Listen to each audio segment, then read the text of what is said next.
பொது வேட்பாளர் குறித்து தமிழ் மக்களிடமிருந்து கோரிக்கைகள் எழுந்த பொழுதிலும் அப்பொழுது திருவாளர் சம்பந்தன் அவர்களினால் அது நிராகரிக்கப்பட்டு ஆணித்தரமாக சரத் பொன்சேகாவுக்கு வாக்களிக்க வைக்குமாறு தமிழ் மக்கள் நிர்பந்திக்கப்பட்டார்கள்.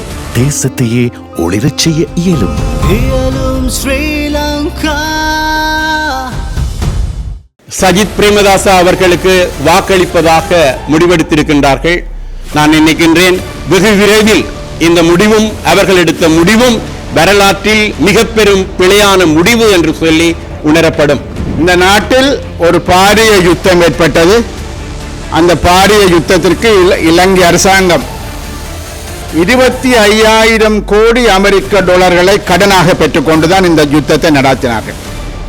அந்த வேட்பாளர் அந்தஸ்திலிருந்து விலகிக் கொள்ள வேண்டும் என்றும் ஒரு தீர்மானம். அவரை விலக்கிக் கொள்வதற்கான அந்த தீர்மானத்தை நிறைவேற்றுவதற்கு இவர்களுக்கு எந்த யோக்கியதையும் கிடையாது.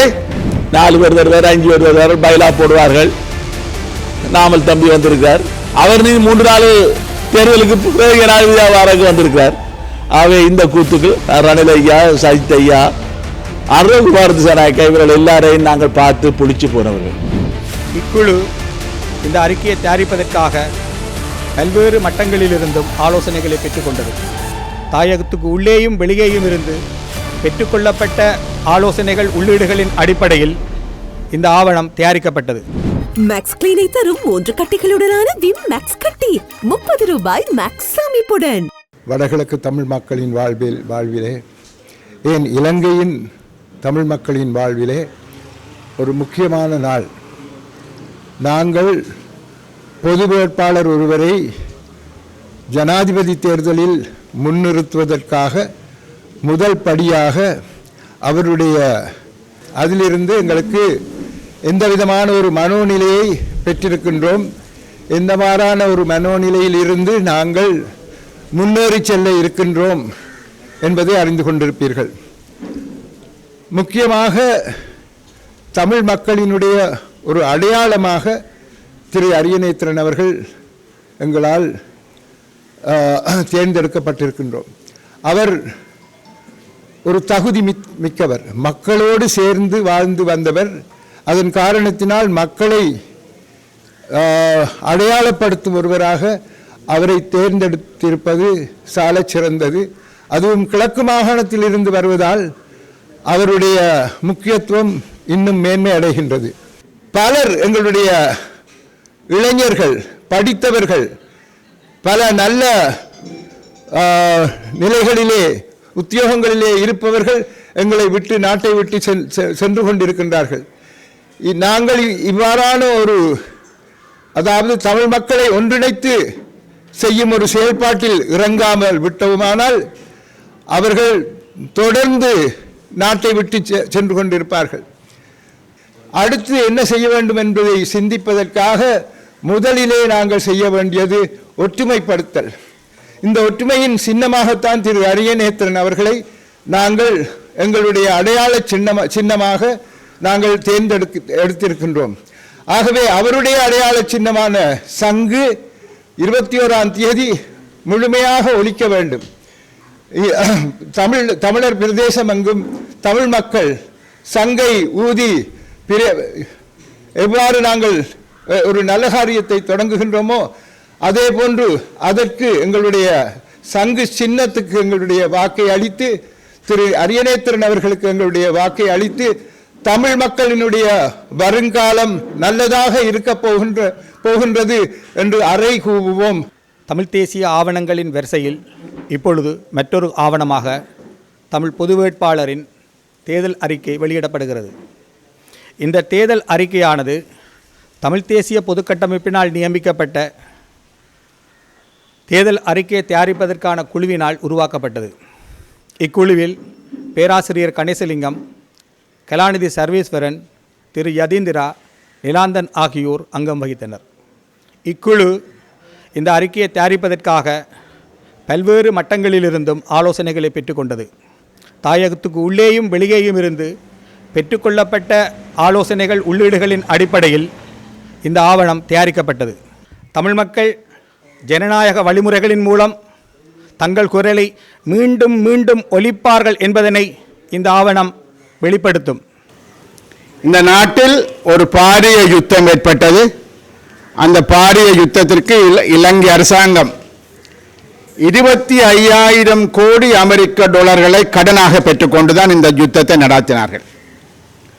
ஆகவே இப்பொழுது பொருளாதார அபிவிருத்தி பற்றி பேசக்கூடிய தென்பகுதி வேட்பாளர்கள் யாரும் இந்த நாட்டில் ஏற்பட்ட யுத்த அழிவுகள் பற்றியோ யுத்தத்துக்காக செலவு செய்யப்பட்ட பணம் பற்றியோ அதற்கான கடன் பற்றியோ எதுவுமே அவர்கள் அது தொடர்பாக பேசுவது கிடையாது. ஆகவே ஒரு பொருளாதார அபிவிருத்தி செய்ய வேண்டுமாக இருந்தால் கடந்த காலங்களில் நடந்த தவறுகள் பற்றி கணக்கில் எடுக்கப்பட வேண்டும். ஆனால் இந்த முக்கியமான வேட்பாளர்களாக கருதக்கூடியவர்கள் எல்லோருமே அவர்கள் இதனை தவிர்த்துவிட்டு நாங்கள் வந்தால் பொருளாதார பிரச்சனையை தீர்ப்போம் என்கின்றார்கள். இப்பொழுது ரணில் விக்ரமசிங்கே என்ன சொல்கின்றார்? நான் வந்தால் தான் IMF சொன்ன விடயங்களை நிறைவேற்றுவேன். எவ்வாறு டாக்ஸ் கலெக்ட் பண்ணுவது, இந்த மக்களை மேலும் மேலும் எப்படி பட்டினி போடுவது, வறுமை கோட்டுக்கு கீழ் ஏற்கனவே 30 லட்சமாக இருந்தது, இப்பொழுது 60 லட்சமாக இருக்கிறது.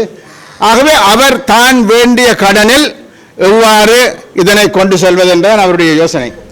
அவருக்கு தெரியும் 5 வருஷத்துக்கு பிறகு யார் கடன் கொடுக்க போறான், பிறகு வாரோடு ஜனாதிபதிக்கு தான் அது தலையிடி. ஏனையோர்களும் அவரது வழியில் தான் நிற்கிறார்கள். பெரிய மாற்றமான சிந்தனைகள் எதுவும் கிடையாது. என்னன்னு சொல்வோம், எந்தவித நியாயப்பாடுகளும் இல்லாமல் ஒரு கட்சியினுடைய ஒரு குழுவினர் தாம் தான் கட்சி என்ற நிலைப்பாட்டை எடுத்து அவர்கள் என்ன கூறுகிறார்கள்? நாங்கள் சஜித் பிரேமதாஸ் அவர்களுக்கு தமிழ் மக்கள் வாக்களிக்க வேண்டும் என்ற ஒரு தீர்மானத்தை நிறைவேற்றியிருக்கிறார்கள். அந்த தீர்மானம் மாத்திரமல்ல, நாம் முன்னிறுத்திய வேட்பாளர் அந்த வேட்பாளர் அந்தஸ்திலிருந்து விலகிக் கொள்ள வேண்டும் என்றும் ஒரு தீர்மானம். அவரை விலக்கிக் கொள்வதற்கான அந்த தீர்மானத்தை நிறைவேற்றுவதற்கு இவர்களுக்கு எந்த யோக்கியதையும் கிடையாது. அவர்கள் அதனை நிறைவேற்றுவதற்கு அவர்களுக்கு எந்த தகுதிகளும் கிடையாது. ஏனென்றால் நாங்கள் நிறுத்திய வேட்பாளர் என்பவர் தமிழ் தேசிய இன பிரச்சனையை மையமாக வைத்து அதனை ஏற்றுக்கொண்டு நாங்கள் அந்த வேட்பாளரை நிறுத்தி இருக்கிறோம். திரு ப. அரியநேத்திரன் அவர்களை ஆதரித்து இன்றைக்கு தேர்தல் அறிக்கை இடப்பட்டிருக்கின்ற இந்த சூழ்நிலையிலே கட்சிகளின் சார்பிலே எங்களுடைய கருத்துக்களை நாங்கள் மிக சுருக்கமாக கூற விரும்புவதாக இருந்தால், நாங்கள் இலங்கைக்குள்ளே ஒரு தீர்வு தொடர்ந்து நாங்கள் முயற்சி செய்து கொண்டிருப்பது போல முட்டாள்தனம் இருக்க முடியாது. இலங்கைக்குள்ளே தீர்வே கிடையாது. 1619 ஆண்டிலிருந்து நாங்கள் எங்களுடைய சுயாதிபத்தியம் சுதந்திரம் போர்த்துகீசரால் பறிக்கப்பட்டது. தொடர்ந்து வந்த அரசியல் அமைப்புகளை கூட ஈழத்தமிழர்களாகிய நாங்கள் ஏற்றுக்கொள்ளவில்லை. ஆகவே இந்த அடிப்படையிலே தான் எங்களுடைய தலைவிதியை நாங்கள் தீர்மானிக்கக்கூடிய மேலே நாங்கள் இருந்து கொண்டிருக்கிறோம். இந்த போரிலே மிகப்பெரிய அழிவை சந்தித்தவர் வகையிலே எங்களுக்கு ஈடு செய் நீதி இருக்கிறது. அந்த அடிப்படையிலே நாங்கள் அந்த உரிமையை கோர முடியும். ஆகவே அந்த உரிமையை நாங்கள் வலியுறுத்துவதை நோக்கி பயணிப்பதை விடுத்து இவர்கள் வருவார்கள், 4 பேர் வருவார், 5 பேர் வருவார்கள், பைலா போடுவார்கள். நாமல் தம்பி வந்திருக்கார், அவர் 3 நாள் தேர்தலுக்கு ஜனாதிபதியாக வந்திருக்கிறார். ஆகவே இந்த கூத்துக்கள் ரணில் ஐயா, சஜித் ஐயா, அருள்குமார் திசாநாயக்கா இவர்கள் எல்லாரையும் நாங்கள் பார்த்து புளிச்சு போனவர்கள். இவர்களை பற்றி நாங்கள் பேசிக் கொண்டிருப்பதிலே பிரயோசனம் இல்லை. இனப்படுகொலை என்ற தீர்மானம் வடக்கு மாகாண சபையில் நிறைவேற்றப்பட்டிருந்தது, தமிழக சட்டமன்றத்தில் நிறைவேற்றப்பட்டிருந்தது, இன்னும் பல இடங்களிலே நிறைவேற்றப்பட்டிருக்கிறது. இன்றைக்கு கனடா நாட்டினுடைய பிரதமரும் இனப்படுகொலை என்பதை இறுக்கமாக சொல்லியிருக்கிறார். அடுத்த கட்டத்தில் வருபவர்கள் நாங்கள் இன்னும் சர்வதேச குற்றவியல் நீதிமன்றத்துக்கு, கனடாவுடைய எதிர்க்கட்சி தலைவர், குற்றவியல் நீதிமன்றத்துக்கு கொண்டு செல்வோம். அதே போல சர்வதேச நீதிக்கான நீதிமன்றம், இன்டர்நேஷனல் கோர்ட் ஆஃப் ஜஸ்டிஸ் கொண்டு செல்வோம் என்று முன்னேறி கொண்டிருக்கின்ற பொழுது நாங்களே உள்ளூருக்குள்ளே போய் நாங்கள் நின்று 13 மைனஸ் ஓடி பிடிச்சு விளையாடுற வேலைக்கு போகக்கூடாது. விட்டுரோடும். நீங்கள் உங்களுடைய தலைவரை தெரிந்திருங்கள். நாங்கள் எவ்வாறு இன்றைக்கு 15 ஆண்டுகள் கழிந்தாலும் ஐக்கிய நாடுகள் மனித உரிமை பேரவையிலே கூட பொது என்பதை 2022 குறிப்பிட்டிருந்தார்கள்.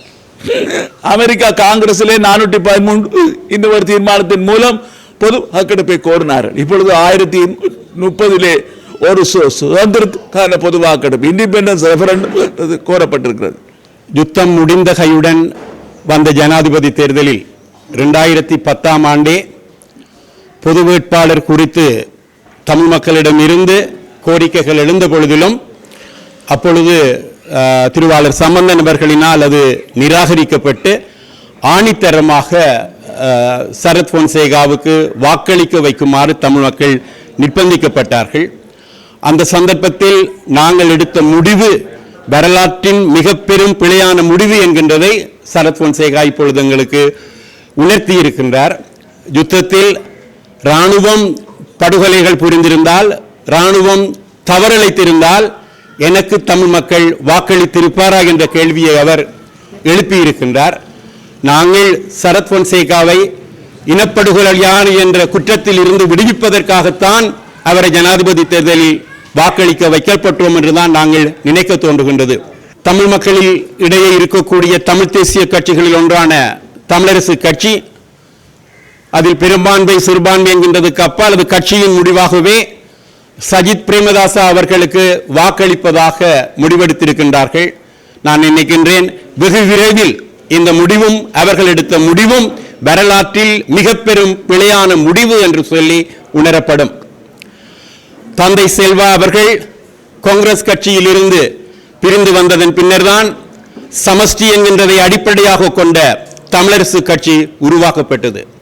நாங்கள் கட்சிகளினுடைய ஒற்றுமை என்று சொல்லி தமிழ் இனத்திற்கு சாபக்கேடான விடயங்களில் ஒத்துழைப்போமாக இருந்தால் அதை வரலாறு மன்னிக்காது என்றுதான் நான் சொல்லுகின்றேன். சஜித் பிரேமதாசாவுக்கு ஆதரவாக அவருக்கு வாக்களிப்பதென்ற எடுத்த முடிவை நிராகரிப்பவர்கள் துணிந்து வெளியே வந்து சங்கு சின்னத்துக்கு வாக்களிக்குமாறு நாங்கள் நிறுத்தி இருக்கின்ற தமிழ் மக்களினுடைய சார்பில் நிறுத்தப்பட்டிருக்கின்ற பொது வேட்பாளர் திருவாளர் அரியணைத்திறன் அவர்களுக்கு வாக்களிக்குமாறு கோர வேண்டும். உண்மையில் ஒரு கட்சிகள் உடையக்கூடாது என்கின்றதில் கருத்து நிலையில் நான் ஏற்றுக்கொள்கின்றேன். ஆனால் கூழ்முட்டை பொறிக்கும் பொறிக்கும் பொறிக்கும் என்று சொல்லி அடைகாப்பதை விட முட்டாள்தனம் எதுவும் இல்லை என்கின்றது என்னுடைய கருத்து.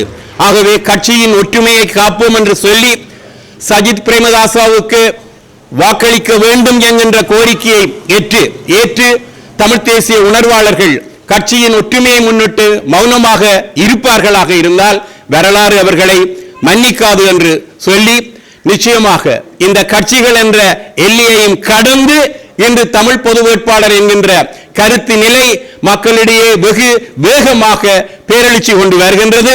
நிச்சயமாக அதிகப்படியான வாக்குகள் எங்களுடைய பொது வேட்பாளர்களுடைய சங்கு சின்னத்துக்கு கிடைக்கும்.